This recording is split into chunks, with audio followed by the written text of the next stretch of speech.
जय हिंद। So hey guys, welcome to YouTube channel selection Vidyapeeth. मैं अभिषेक आपका हार्दिक स्वागत करता हूं।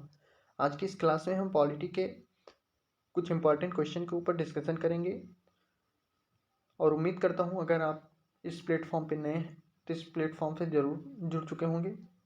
तो अगर आज की इस क्लास से आपको थोड़ा सा भी कुछ सीखने को मिलता है तो ज़रूर हमारे इस प्लेटफॉर्म से जुड़िए। तो जैसे बिना किसी देरी के हम अपना टॉपिक शुरू करते हैं। हमारे सामने पहला क्वेश्चन दिया गया है, मूल संविधान में कितनी मौलिक कर्तव्य थे? मौलिक संविधान में कितने मौलिक कर्तव्य थे? ऑप्शन ए 10, 11, 8, एक भी नहीं। इसका राइट आंसर क्या हो जाएगा? मूल संविधान में एक भी मौलिक कर्तव्य नहीं थे। ठीक है, मूल संविधान में एक भी मौलिक कर्तव्य नहीं थे। और मौलिक कर्तव्य कहाँ से लिया गया है अगर पूछ ले तो? अगर मौलिक कर्तव्य पूछ ले कहाँ से लिया गया है तो मौलिक कर्तव्य जो है हमारा, ये हमारा सोवियत संघ से लिया गया है। ठीक है, मौलिक कर्तव्य जो है ये सोवियत संघ से लिया गया है, सोवियत संघ से लिया गया है। और मौलिक कर्तव्य मौलिक कर्तव्य सोवियत संघ से लिया गया है और मूल संविधान में एक भी मौलिक कर्तव्य नहीं थे। ठीक है, 42वें संविधान संशोधन द्वारा 42वें संविधान संशोधन द्वारा 42वें संविधान संशोधन द्वारा मौलिक कर्तव्य जो है ये शामिल किया गया। अगर पूछ ले कौन सी समिति थी तो इसका राइट आंसर क्या हो जाएगा? सरदार स्वर्ण सिंह समिति द्वारा, सरदार स्वर्ण सिंह समिति द्वारा, सरदार स्वर्ण सिंह समिति द्वारा,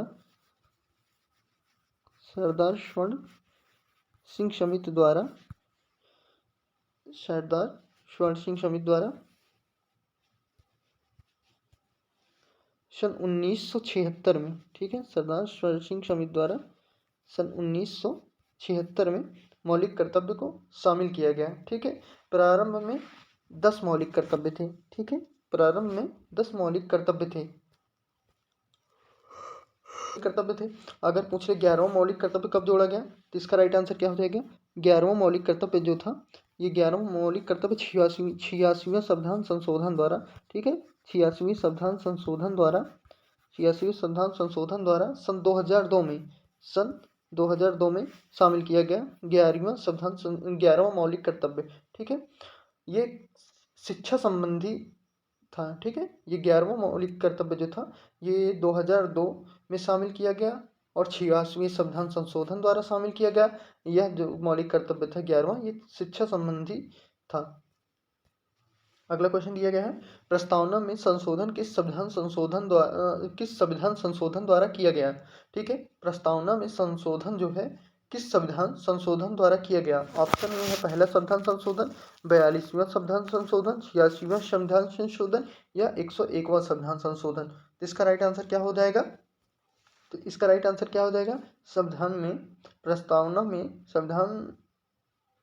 प्रस्तावना में संशोधन किस संविधान द्वारा किया गया? तो इसका राइट आंसर हो जाएगा 42वें संविधान द्वारा प्रस्तावना में संविधान संशोधन किया गया। ठीक है, और ये 42वां जो संविधान संशोधन था ये कब हुआ था? तो इसका राइट आंसर हो जाएगा 1976 में। पूछ सकता है कि 42वां संविधान संशोधन कब हुआ था, तो इसका आंसर हो जाएगा 1976 में। ठीक है, और अगर पूछ ले पहला संविधान संशोधन कब हुआ था तो इसका राइट आंसर हो जाएगा 1951 में पहला संविधान संशोधन हुआ था जिसमें 9 अनुसूचियां जोड़ी गई थी। ठीक है, और ये इसमें दिया गया पहला संविधान संशोधन अगर पूछ ले कब हुआ था तो इसका राइट आंसर हो जाएगा, क्या हो जाएगा? 1976 में पहला संविधान संशोधन हुआ, 1951 में पहला संविधान संशोधन हुआ था जिसमें कितनी अनुसूचियां थी अगर पूछ ले तो इसमें 9 अनुसूचियां थी।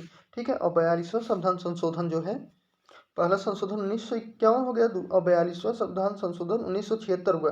पहले संविधान संशोधन में 9 अनुसूचियां थी। ठीक है, और 86वें संविधान संशोधन अगर पूछ ले तो 86वां संविधान संशोधन जो है ये 2002 में हुआ था। ठीक है,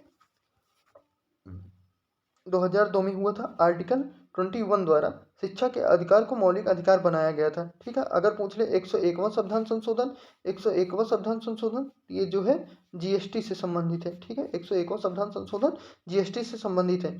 ठीक है, अगर पूछ ले जीएसटी जो है कब लागू हुई? ठीक है, ये 101वां संविधान संशोधन जो है ये जीएसटी से संबंधित है। और पूछ ले अगर जीएसटी कब लागू हुई थी तो इसका राइट आंसर क्या हो जाएगा? 1 जुलाई 1 जुलाई 2017 को जीएसटी लागू हुआ था। ठीक है, और पूछ लिया अगर कि ये कौन सी समिति थी, तो ये विजय केलकर समिति थी। ठीक है, विजय केलकर समिति की सिफारिश पर 1 जुलाई 2017 को 21वां संविधान संशोधन द्वारा जीएसटी को लागू किया गया। ठीक है, अगर पूछ लिया कौन सा कर है, प्रत्यक्ष कर है, अप्रत्यक्ष कर है, तो इसका राइट आंसर क्या हो जाएगा, यह अप्रत्यक्ष कर है। ठीक है, यह अप्रत्यक्ष कर है। ठीक है, यह अप्रत्यक्ष कर है। ठीक है, इसका निर्धारण कौन करता है, तो इसका निर्धारण जीएसटी काउंसिल द्वारा किया जाता है। और इसका उल्लेख किस में दिया गया है, इसका उल्लेख जो है आर्टिकल, इसका उल्लेख जो है आर्टिकल 279A में दिया गया है। ठीक है, इसका उल्लेख आर्टिकल 279A में दिया गया है। अगला क्वेश्चन हम देखते हैं, 15वें वित्त आयोग के अध्यक्ष निम्न में से कौन थे।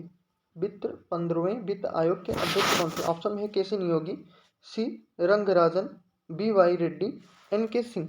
इसका राइट आंसर क्या हो जाएगा, 15वें वित्त आयोग के अध्यक्ष कौन थे, तो इसका हो जाएगा एन के सिंह, नंद किशोर सिंह 15वें वित्त आयोग के अध्यक्ष थे। ठीक है, 15वें वित्त आयोग के अध्यक्ष नंद किशोर सिंह थे। और पूछ ले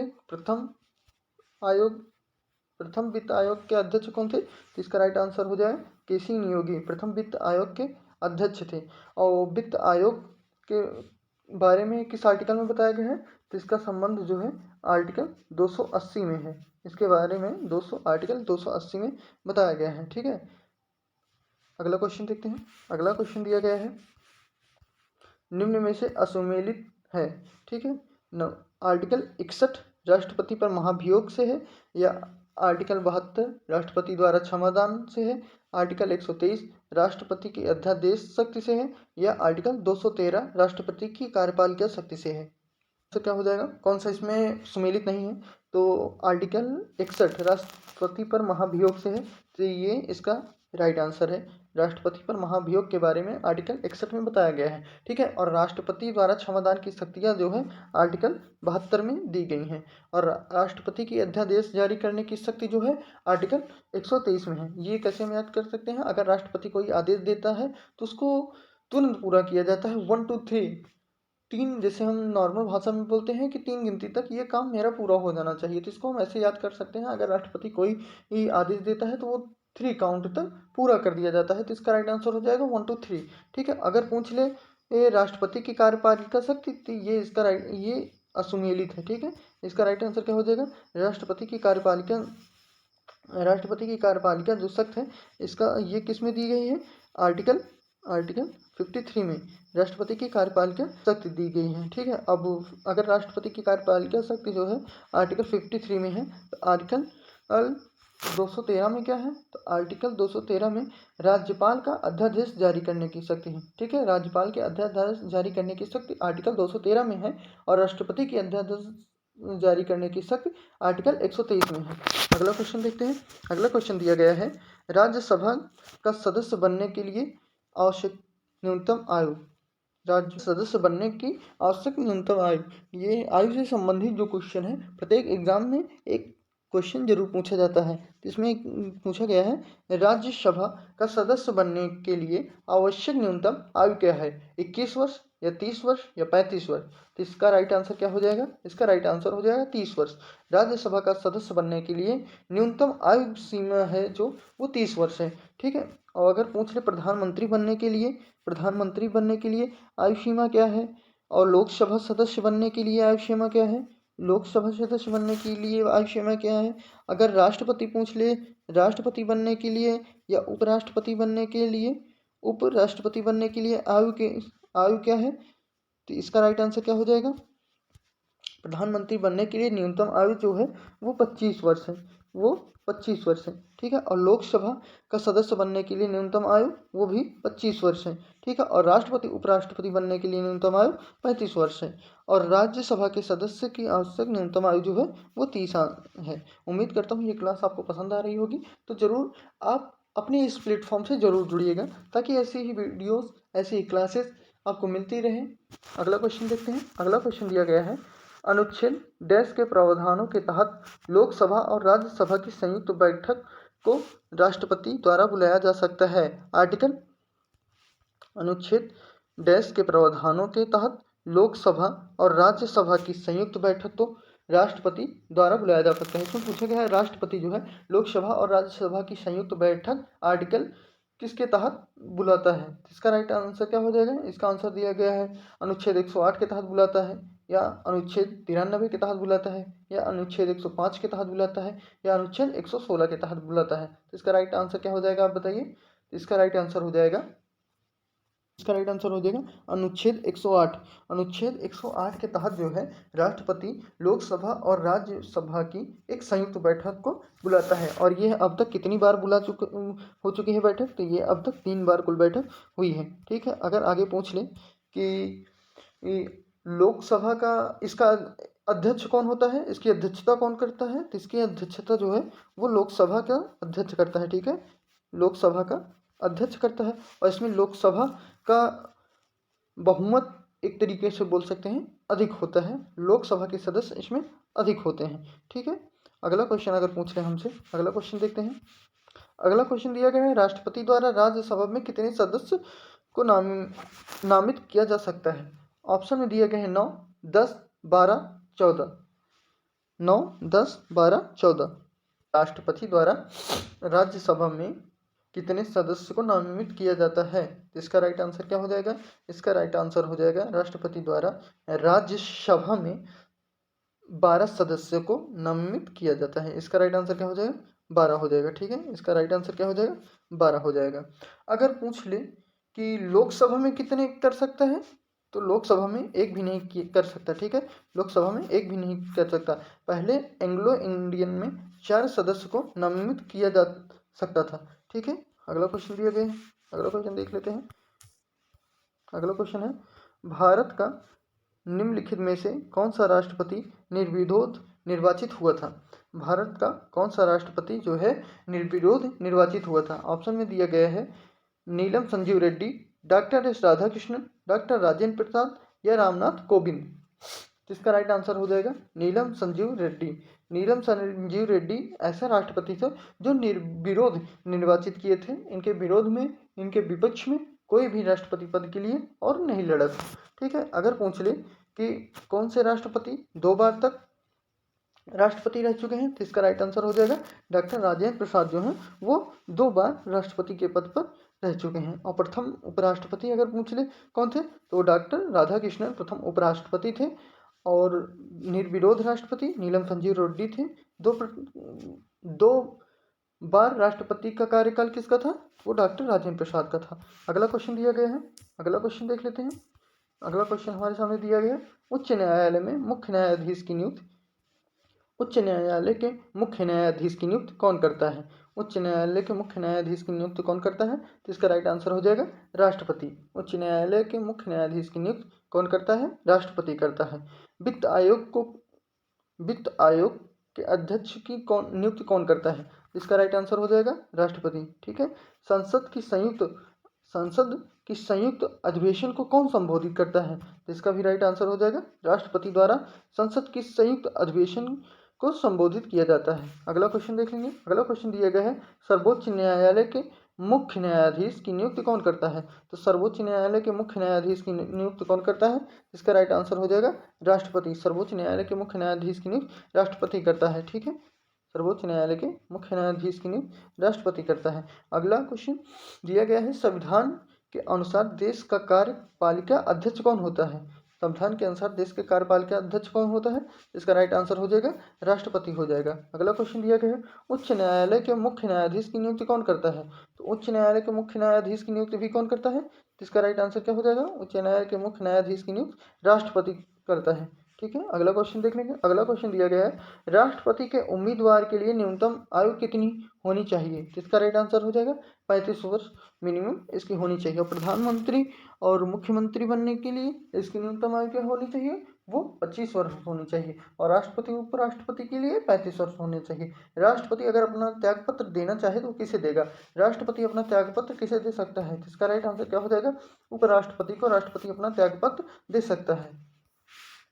संविधान के किस अनुच्छेद के अनुसार राष्ट्रपति असामान्य स्थिति में अध्यादेश जारी कर सकता है। तो इसका राइट आंसर क्या हो जाएगा? 123। अभी हमने पीछे देखा था कि राष्ट्रपति अध्यादेश देश किस आर्टिकल के तहत जारी करता है, तो वो आर्टिकल 123। और राज्यपाल पूछ ले तो राज्यपाल 213। ठीक है, अभी तक राष्ट्रपति ने कितनी बार जारी किया है? तो 3 बार अध्यादेश राष्ट्रपति ने अभी तक जारी किया है। अगला क्वेश्चन देखेंगे कुछ इंपॉर्टेंट में। ये प्रतिभा देवी सिंह जो हैं, प्रतिभा देवी सिंह पाटिल, ये 12वें नंबर की राष्ट्रपति थी। ठीक है, देश की पहली महिला राष्ट्रपति थी प्रतिभा देवी सिंह पाटिल, जिन्होंने 2007 से 2012 तक अपना पदभार संभाला था। ये इसके पहले राजस्थान की गवर्नर भी रह चुकी थी 2004 से 2007 तक। ठीक है, डॉक्टर APJ अब्दुल कलाम भारत के 11वें नंबर के राष्ट्रपति थे। ठीक है, इनका कार्यकाल जो था 2002 से 2005 तक था। इन्हें मिसाइल मैन ऑफ इंडिया भी कहा जाता था। ठीक है, और ये कुछ इम्पोर्टेंट, ये भारतीय संविधान में निर्वाचित राष्ट्रपति का प्रावधान किस देश से लिया गया है? तो इसका राइट आंसर हो जाएगा अमेरिका से। राष्ट्रपति के निर्वाचन का प्रावधान जो होता है ये अमेरिका के संविधान द्वारा दिया गया है। किस अनुच्छेद में अगला क्वेश्चन दिया गया है, किस अनुच्छेद में कहा गया है कि प्रधानमंत्री की नियुक्ति राष्ट्रपति द्वारा की जाएगी? तो इसका राइट आंसर हो जाएगा आर्टिकल 75 में। आर्टिकल 75 में यह कहा गया है कि राष्ट्रपति की नियुक्ति जो प्रधानमंत्री की नियुक्ति जो है वह राष्ट्रपति द्वारा किया जाएगा। ठीक है, बताइए राष्ट्रपति अपना त्यागपत्र किसको देता है? तो उपराष्ट्रपति को देता है। ठीक है, दिया गया है भारतीय संविधान के किस अनुच्छेद में राष्ट्रपति के शपथ के बारे में बताया गया है? इसका राइट आंसर हो जाएगा आर्टिकल 60 में। आर्टिकल में राष्ट्रपति के शपथ के बारे में बताया गया है। और राष्ट्रपति को शपथ कौन दिलाता है? तो राष्ट्रपति को शपथ जो है भारत के मुख्य न्यायाधीश दिलाते हैं। ठीक है, राष्ट्रपति पद की योग्यता क्या होती है? वो भारत के नागरिक होना चाहिए और उसकी आयु जो है 35 वर्ष हो चुकी हो, लोकसभा सदस्य बनने योग्य हो और किसी भी लाभ के पद पर न हो। ऐसे राष्ट्रपति पद के लिए योग्य उम्मीदवार चुना जाता है। अगला क्वेश्चन, राष्ट्रपति का कार्यकाल कितने वर्ष का होता है? तो राष्ट्रपति का कार्यकाल कितने वर्ष का होता है? इसका राइट आंसर हो जाएगा 5 वर्ष। अगला क्वेश्चन देख लेते हैं। अगला क्वेश्चन दिया गया है, किसी भी राज्य के ऊपर राष्ट्रपति शासन लगाने की शक्ति किसके पास होती है? तो अगर राष्ट्रपति शासन लगा रहे हैं तो ये जाहिर बात है ये शक्ति किसके पास होगी? राष्ट्रपति के पास होगी। संसद के लोकसभा और राज्यसभा के अलावा तीसरा अंग कौन सा है? इसका राइट आंसर हो गया राष्ट्रपति। अगला क्वेश्चन दिया गया है, भारतीय संविधान के अनुसार कोई व्यक्ति कितनी बार राष्ट्रपति बन सकता है? जिसका राइट आंसर होगा कितनी भी बार वो राष्ट्रपति बन सकता है। और राष्ट्रपति की कार्यपालिका की शक्ति जो है वो किस में दी गई है? राष्ट्रपति की कार्यपालिका की शक्ति जो है वो आर्टिकल 53 में राष्ट्रपति की कार्यपालिका की शक्ति दी गई है। ठीक है, अगर पूछ ले एक क्वेश्चन स्टेटिंग में, जैसे पूछ ले कि तेलंगाना राज्य का गठन कब हुआ था? तो सबसे नवीनतम राज्य जो है वो तेलंगाना राज्य है। ठीक है, सबसे नवीनतम राज्य कौन है? तेलंगाना राज्य है। ठीक है, तेलंगाना राज्य है। और इसका गठन अगर पूछ ले तो कब हुआ था? तो इसका गठन 2 जून तो इसका गठन 2 जून 2014 को हुआ था। ठीक है, 2 जून 2014 को भारत के नवीनतम राज्य तेलंगाना राज्य का गठन हुआ था। और ये किससे अलग हुआ था? ये किससे अलग करके बनाया गया था? इसका राइट आंसर हो जाएगा यह आंध्र प्रदेश से अलग हुआ था। ठीक है, ये आंध्र प्रदेश से अलग करके एक नया राज्य बनाया गया था। ठीक है, आंध्र प्रदेश से अलग करके एक नया राज्य बनाया गया था। अगर पूछ ले इसकी राजधानी कौन सी है? इसकी राजधानी को हैदराबाद बनाया गया था। ठीक है, हैदराबाद तेलंगाना की राजधानी बनाया गया था। उम्मीद करता हूँ आज की ये क्लास आप लोगों को काफ़ी समझ में आई होगी। अगर आपको थोड़ा सा भी इस क्लास से सीखने को मिला है तो आप इस परिवार से ज़रूर जुड़िए। आपका एक सब्सक्राइब जो है, एक लाइक जो है, एक शेयर जो है वो हमारे लिए काफ़ी अच्छा फील होता है। जो एक छोटा सा स्टार्टअप होता है, एक आदमी को अच्छा संतुष्टि मिलती है, उसी प्रकार आपके एक लाइक, एक सब्सक्राइब से हमें हिम्मत मिलती है। तो प्लीज़ आपके इस अपनी प्लेटफॉर्म से ज़रूर जुड़ें। तब तक के लिए जय हिंद, जय भारत। मिलते हैं अपनी अगली वीडियो में।